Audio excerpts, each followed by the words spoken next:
was going to say, he knows where the microphones go. Is this on? Yeah, yours is on. So, Stephen, welcome to the Mozarmy. Thank you. Hello, everyone.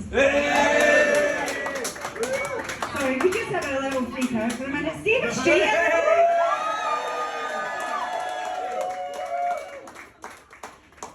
Stephen, we're just going to have a very quick Q&A, guys. We will be asking you, if you do have a question, please put your hand up. But as classy as you are, I know you see the no politics sign on your way in. So can I please ask you just to keep it to the music and keep it to Viva Hate, please, because we don't do any of that shit. Okay? All right. Okay. Over to Weasel Tell My Mama Swore. Okay. Back now to, we're going to go to Stephen. Stephen, we're going to begin at the end. So at the end of Strangeways, it was a catapult for you to then work with Morrissey. Can you tell us about the letter and the cassette? Yes, so well, basically what happened when the Smiths broke up, I mean, I was shocked like everyone was, but I really thought it was just going to be a short kind of tiff, as it were, and they'll be back together again. But then Morrissey tried to do a session with Mike and Andy with a guy called Ivor Perry. He was a guitar player from Easter House, another Mancunian band. And that kind of really failed miserably. I mean, she was one day in the studio and Morrissey was, I'm out of here. So I knew, I could see, that was, I think, the last kind of attempt to try and kind of keep the Smiths going, as it were. But I really thought that still Johnny and Morrissey would get back together. So, but having finished Strangeways, there was nothing really left in the can to be used as B-sides. Normally when you finish an album, there's quite a few tracks left over and so on, and in this case there weren't. And so I just thought, well, what the hell, I had some ideas and so on, so I thought, I'll send them to him, just to see if they'll be useful to be used as a B-side, on a forthcoming single. And I sent the cassette off with a letter saying, forgive me for being presumptuous, but here you go, have a listen. I got married that August of that year, went away for a kind of 3-4 night holiday, honeymoon in Paris, came back, there was a letter on my doorstep from Morrissey saying, I want to lay the Smiths to rest, I want to make a record with you, I want to make a solo record. Would you be interested? Well, that was August, and it was like, okay, right, so who do you work with? So I knew I could handle the bass end of things and the rhythm guitar, but I needed a guitar player and a good drummer. So I called on this man here because he was one of the drummers that Andrew, to be fair, was the only session drummer that I knew. But because most of the time I work with bands, I work with the drummer that's in the band, didn't I? But in this case, I had worked with Andrew earlier in the year as a session drummer and was very impressed with his ability. So that was one tick, and then the other one was finding the guitar player. And I knew I wanted to find someone that was different to Johnny, so I wanted to try and make sure that whatever we did had some difference to what had been before with the Smiths. And I also wanted to try and find someone that might be comfortable, in Morrissey's kind of sphere, as it were. And I'd just done a Girucci column album that year, so I got to know Vinnie Riley, and he's a great guitar player, but very different from Johnny. So I thought, I'll give him a call, and he said yes. So, cut a long story short, we had a meeting in my flat down in London. It was Vinnie, Andrew, and Moz himself and myself. And it was a bit of a weird one, wasn't it, Andrew? It was, yeah. I mean, I was dressed in black, I remember. A black jumper, black DMs, black jeans. And I still sort of felt, I wasn't quite sure what to expect. Yeah. But he was lovely. He was very charming, and had a soft voice, and was, where do you live, and. Didn't you give Andrew something to wear?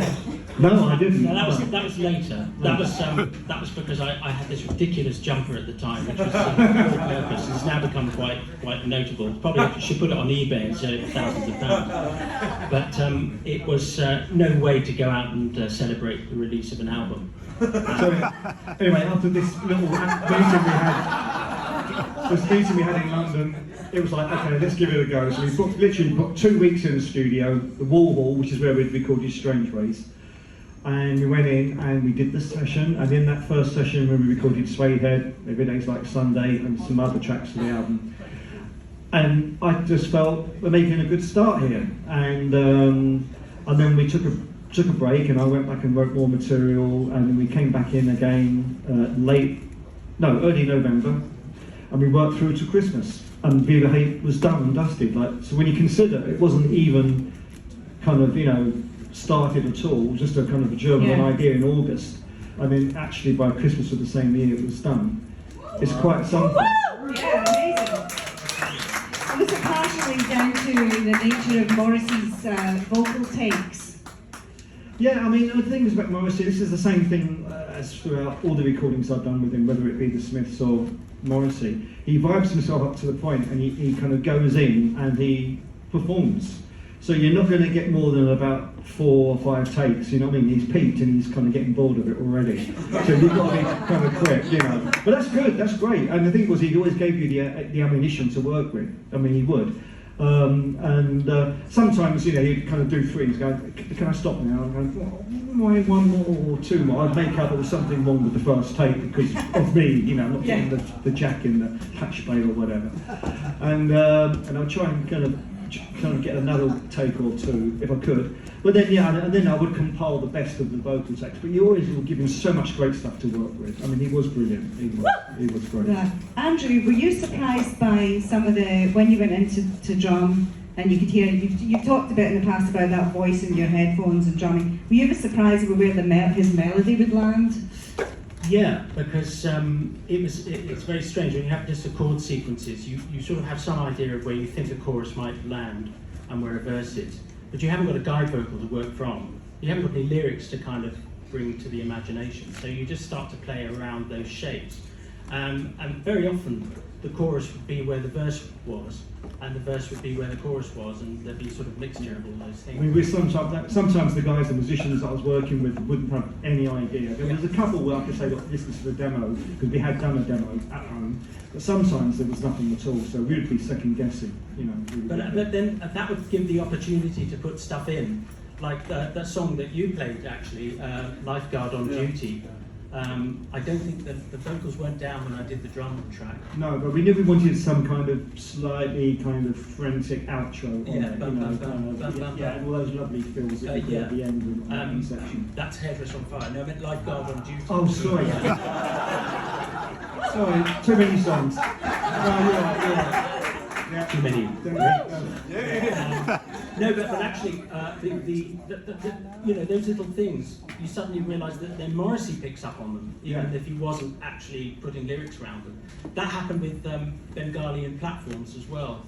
At the end, you can hear him on the fade go, hoo, hoo, hoo, ah, ah, ah. Which is just funny. It's just really funny. So, you just didn't quite know where anything was going to land, but it was great fun when you discovered where it did land.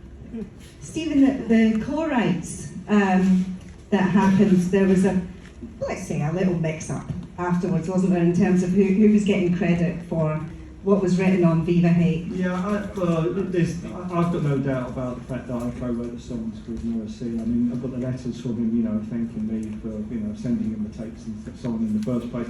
I think basically what happened was that Vinny was on very bad medication at the time, and but I don't want to kind of like rip into. No, we don't want that either. But he's actually subsequently apologised to me for what he said, and so that's done and dusted as well. Yes. Brilliant. Just before we're going to come to you in a sec, so get your questions ready. Talk about some of the tracks on the album, the highlights for you. We talked earlier about Break Up the Family. Yeah, well, for me it's one of those songs.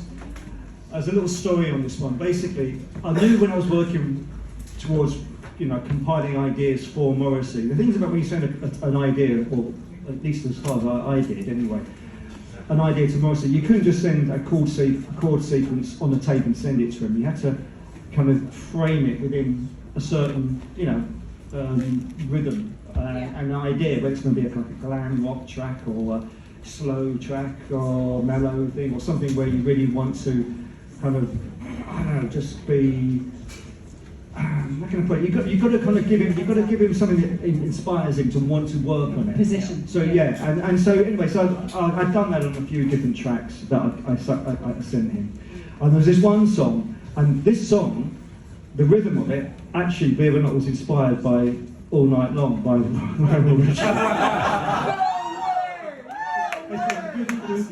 John was like, I'm going to do that, because I really like that intro on that song. And they'll kill me for saying this now, but anyway. But he made me play bass in the funky way, so when Andrew and I put down the rhythm track for that song, we actually did keep it quite swingy and funky. But then when we put on it, by the time he put his thing on it, it just made it, I thought it made it into one of the best tracks on the album. And I really love that song. It's very, well, I don't think he ever plays it live, because it's so subtle, it's hard to play it live, I think, in the live sense. But I love it for that. It's got a real delicacy to it and a real kind of swing that I think is, to this day, it still stands up. Yeah, it's unique, I think. It's a unique mixture of things in there. Yeah. So that was it, really. That was one. I mean, everyone has got their favourite, the big favourites, kind of that get played live all the time. But for me, that's one that I always loved. That was kind of, overlooked, I think. What about you, Andrew? Well, obviously, I love anything that I'm playing drums on. So I love Late Night Audience because I was given a wide palette to draw from on that. So I really enjoyed having the opportunity to play on that, especially the bits. When we let you in at the end. Yeah, and I was let in. Coming in now. But I also I love Alsatian Cousin because when you think about it as an opener, an album opener of albums as they used to be known years ago, and now there's no such thing as we know. But the opening track on an album is really critical, and I think it's a brilliant opener. And don't forget, it was going to be 2 years before the arrival of Nirvana, actually probably longer in fact. So it was pretty sort of powerful mixing on that. And it was a great, uplifting track, and it was just what's going on. You've got Vinnie howling away and all sorts of echoes and everything. It's pretty outstanding. I mean, that was weird, that one, because, again, that was written on the bass line first and foremost. Again, inspired by White Lines. Obviously, I'm getting at least funk songs in there, whether you like that. But it was great, and the reason why we chose, I love it when we do, the Smiths did it with Strangeways. We did Rush and a Push. There's no guitar. No one would expect a Smiths song, the first track of the Smiths album, to not have any guitar on it. Right. And I think Morrissey loves that little bit of perverse kind of curveball thing. Yeah. So it was quite obvious to us when we worked on Alsatian, we both kind of said this would be a really good opener because it's nothing like he's done before. Yeah. And as Andrew kind of alluded to, that Vinnie had no intention of playing the chords that I gave him, so he just kind of played like a maniac all over it. apart from the verse part, when so basically that was it. So it's a good call. Yeah, it's a great track. It really is. It's a killer. Good drumming on it, isn't it? Yeah. Well, I found a clever way now of combining the cowbell with the rest of the kit. But He's a cowbell. Needs more cowbell. Yeah. Needs more cowbell. Andrew, give us some insight into what it's like to work with Stephen Street. As far as being a producer, is he didactic? Is he, quite easygoing? Does he let you do? What's he like? He's a combination of all those things, really. He's very easygoing. The thing is that during Viva Hate, what Stephen was doing was he was mixing as he went. I think certainly in that first week, the object, I think I'm right in saying, was to nail things down so that nothing was going to get away from you. Because it was the start of this thing, and it could go left or right in the first 2 weeks. Yeah, definitely. So he would be up in the control room, listening to the drum sounds with the bass around his neck like this and playing along with me. So I'd be drumming and he'd be up there in the control room listening to it and playing along with it. So that's pretty dedicated. But I think the most important thing is just a sensitivity to drummers, because they're extremely complicated and highly intelligent. Easily go off the board if you piss them off. But actually, it's okay because I'm not like that. So I'm quite strange, really. At the point. But I think that's the thing I would say. It's great to work with him, and he produces amazing drum sounds. Actually, they really are. I mean, if you listen to Viva Hate now, it sounds as crisp and clear as it was. But it might be, I could be biased because I grew up with it, so I've played with it, and so I've played on it, rather than played with it. God, right, okay, moving on. And Stephen, Andrew's drum sounds we were talking about, you were describing the versatility of his drumming. Can you talk a little bit about that? No, he'd get too big-headed.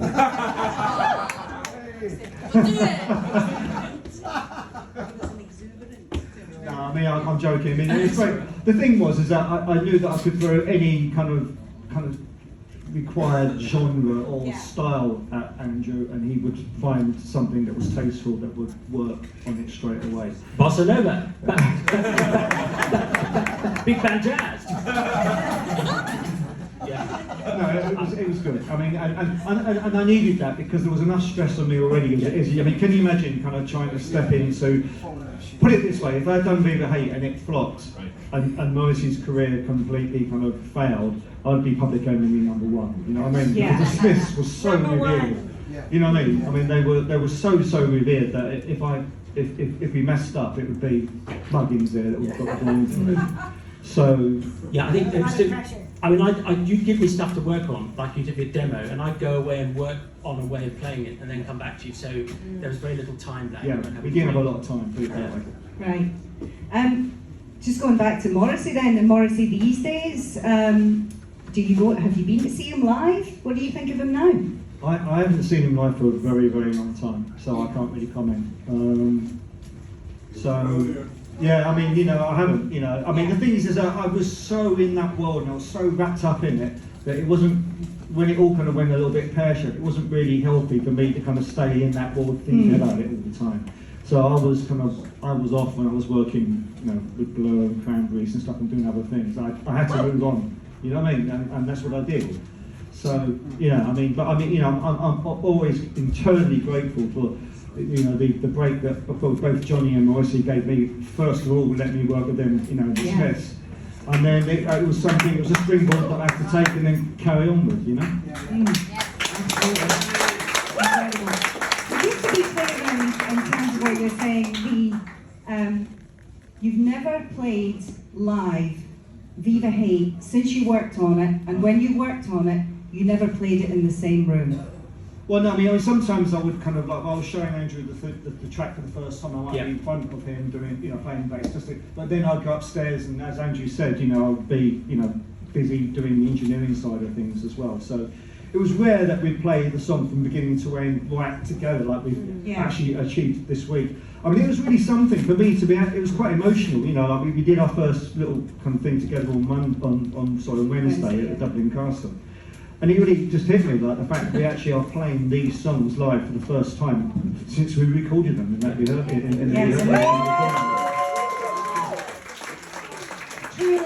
what a privilege, isn't it? Amazing, absolute privilege. Okay, we're going to come out to the audience now. If you have a question for Andrew or Stephen, please put your hand up. Yeah, oh, well, actually, your hand up was first, so go ahead. Well, I've kind of got two things, which I think you kind of covered, but Andrew, firstly, were you disappointed that you didn't get to play live with Morrissey? And on a side note, Stephen, what was your favourite Blur album that you produced? Very cheap. Well, I think, yes, I'm disappointed, not with Morrissey, but it would have been great to play live with him, obviously, that would have been amazing.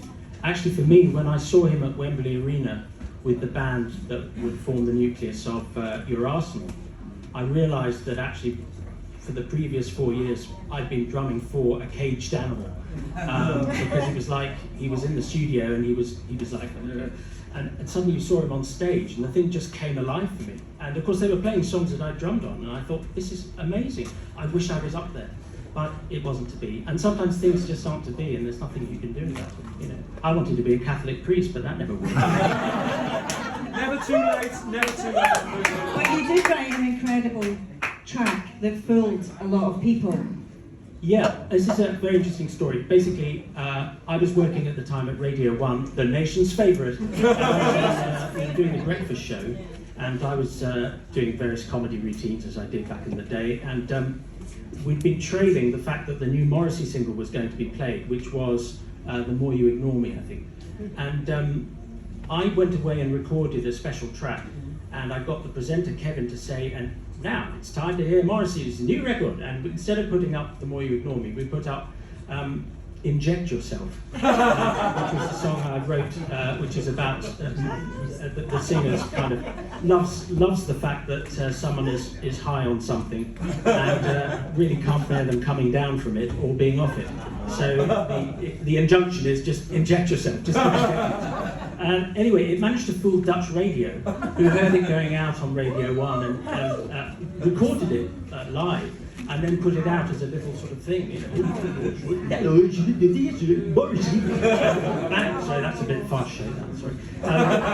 Very, very unhip now to do voices. Will you sing us a little bit of the beginning of it? Yes. Oh, Melanie, you say you really love me. You say that I'm the best thing that's ever happened to you. Oh, Melanie. That's right. Inject yourself. Oh, the drug may have sex appeal, but I know what you feel isn't real. And I can't bear it when it wears off. Absolutely fantastic. I'd love him one day to sing it. That would be great. Yeah. And to answer your other question, my favourite Blur album is Blur. The Yes! Okay, Ian from Bradford. Stephen, you started your career in music in BIM as a bass player. I'm just curious, was it like Paul McCartney, where John said, "Ian, play bass," and did you choose to play bass?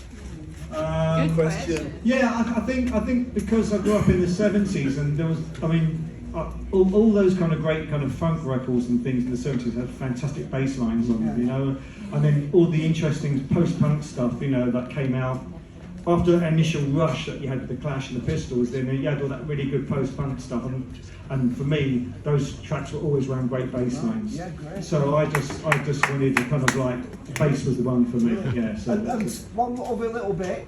How has that informed your production side of things, Stephen? Well, I mean, I think it's got to be the right baseline for the song, you know. If you've got something, I mean, sometimes just a driving eighth thing can be good. I mean, you know, some bands have that, and that works, like U2, for instance. You know, I mean, that can work for them.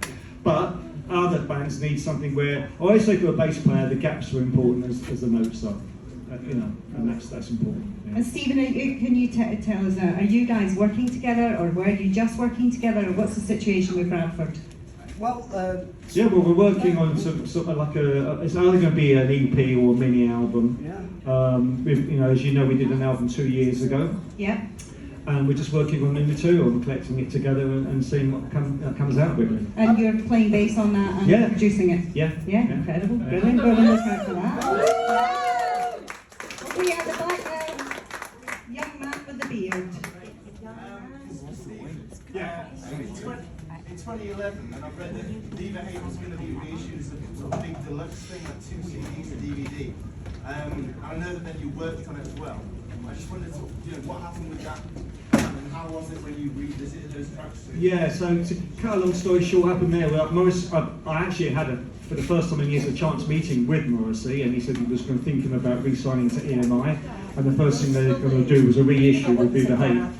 And I found this 4-track demo cassette of a track called Treat Me Like a Human Being.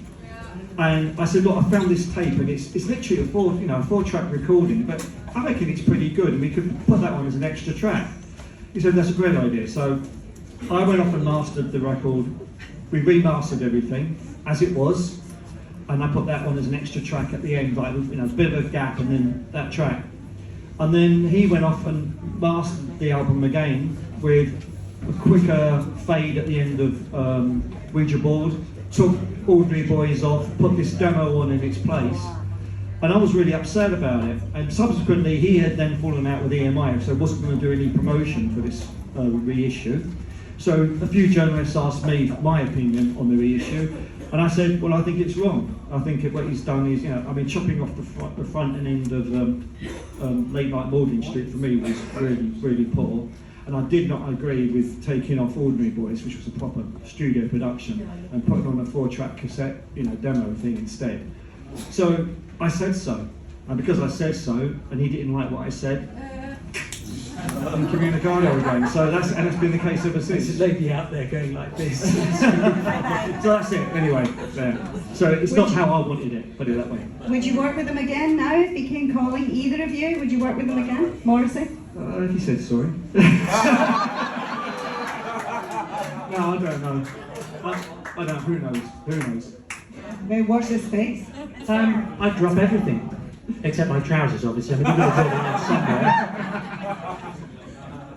What about Alan White's stuff? Alan White, the Alan White Band. Would you consider producing them if they came calling? I've not actually heard any of Alan's solo stuff, so I can't. To be really fair, I can't comment. But I mean, apparently, I've heard he's a really lovely guy, really nice. Amazing guy. Yeah. So, but yeah. Yeah. Well, you can hang out with him next year when he's here playing.